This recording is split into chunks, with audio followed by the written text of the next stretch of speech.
सत्संग है मान सरोवर, सुखों की खान बंदे, सत्संग से ही मिलते हैं सचमुच भगवान बंदे। सचमुच में संसार के अंदर सत्संग ऐसे साधन है जिससे मनुष्य को उस पर पिता परमात्मा की प्राप्ति होती है, सत्य की पहचान होती है।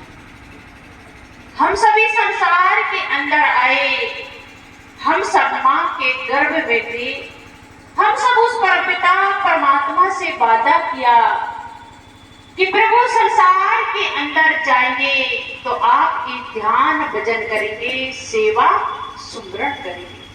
हम सब उस परपिता परमात्मा से वादा किया, पर जैसे संसार के अंदर आए, संसार के माया मोह में फंसकर उस परपिता परमात्मा को भूल जाते हैं।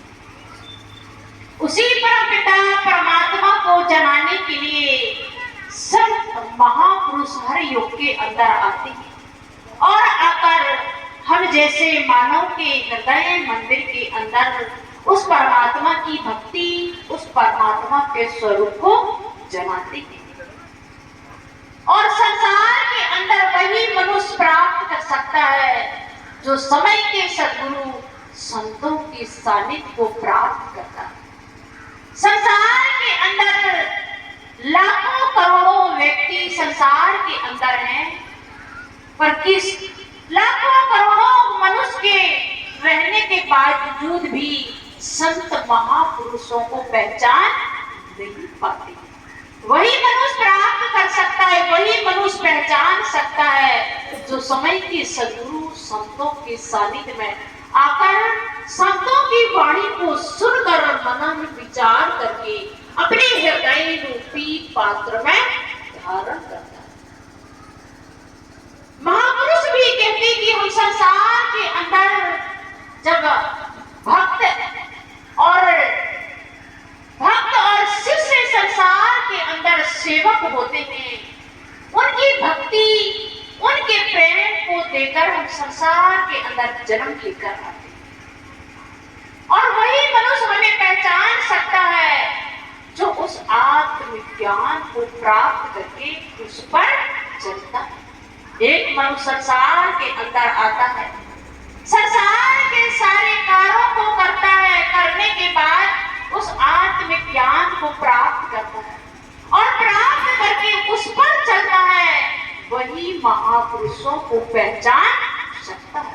और एक मनुष्य संसार के अंदर आता है, संसार की माया मोह में फंसकर उस आत्मज्ञान को तो प्राप्त कर लेता है, पर उस माया मोह में फंसकर उस आत्मज्ञान को भूल जाता है। और वही मनुष्य 84 योनि में जाने में देर नहीं करता।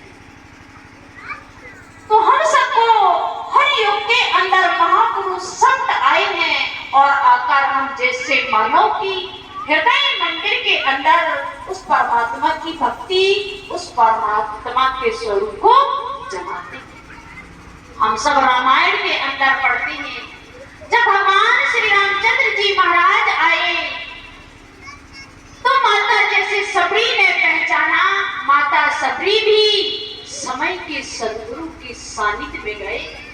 जब गुरु महाराज जी ने शरीर छोड़ने लगे, त्यागने लगे, तब माता सबरी भी कहने लगे कि गुरु महाराज जी, मैं संसार के अंदर अकेले कैसे रहूंगी आपके बिना, आपकी सेवा किए मुझे भी इस शरीर को त्याग देना है।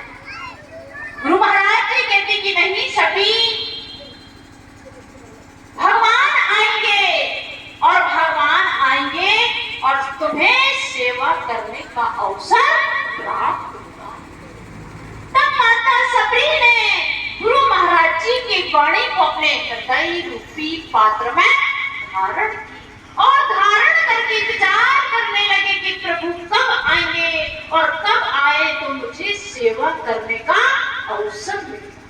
तो भगवान राम आए तो माता सबरी ने पहचाना, हम कलिकाल के अंदर भगवान राम की तो भक्ति करते हैं, गीता रामायण भागवत करते हैं, और आज कलिकाल के अंदर भगवान राम आ जाए तो हम पहचान नहीं सकते। हमें भी समय के सद्गुरु संतों के पास जाना पड़ेगा। तब आए हुए महापुरुषों को, आए हुए राम को, आए हुए कृष्ण को पहचान सकते हैं। तब जब हमें वो आत्मज्ञान की प्राप्ति हो।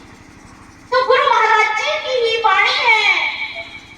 गुरु महाराज जी कहते कि सतयुग त्रेता द्वापर के अंदर मनुष्य बिजी नहीं रहते थे। मनुष्य को सतयुग त्रेता के अंदर काम नहीं थे, पर कलकाल के अंदर मनुष्य इतना बिजी हो जाएगा, काम में ऐसा बन जाएगा कि वो मुझे प्राप्त कर पाएगा नहीं।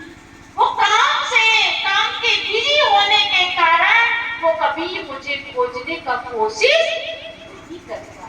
पर एक मनुष्य हर काम को करते हुए समय निकाल कर संतों के सानिध्य में जाता है, तो वही मनुष्य मुझे पहचान लेता है। तो कलिकाल के अंदर ऐसा कोई घर नहीं होगा कि बिजी ना हो, काम ना हो। काम में इतनी बिजी है कि वो अपने आप के लिए समय निकाल नहीं पाता है। सोचता है कि संसार के अंदर धन वैभव, जगह जमीन, धन दौलत, ये पुत्र परिवार है मेरे जीवन का लक्ष्य, यही सोचता है। पर हमारा जीवन का लक्ष्य तो कुछ और है। हम उस परमात्मा से वादा किया कि प्रभु संसार के अंदर जाएंगे तो आपकी भक्ति करेंगे, आपकी सेवा करेंगे, भजन करेंगे, भजन करके मानव जीवन को सार्थक और महान बनाएंगे। इसलिए संतों ने कहा सत सुधरेगी सत्संगति पाई, पारस परस को धातु सुहाई। कि सत्संग में आने से सत से भी सत व्यक्ति महान बन जाता है, जिस प्रकार पारस के स्पर्श से लोहा सोना बन जाता है। ठीक इसी प्रकार पापी से भी पापी व्यक्ति जब संतों का सानिध्य प्राप्त करता है, संतों की वाणी को सुनता है और सुनकर मन में विचार करता है, उस पर चलता है, वही मनुष्य अपने मानव जीवन को सार्थक और महान बना देता है। तो मुझे छोटी सी बात याद आई। राजा इब्राहिम के बारे में आप सभी ने सुना होगा। राजा इब्राहिम राजा एक दासी रोज पलंग को फूलों से सजाया करती थी, और एक दिन दासी के मन में विचार आया कि राजा को फूलों के पलंग पर कितना आनंद, कितना शांति मिलता है। एक दिन दासी के मन के अंदर विचार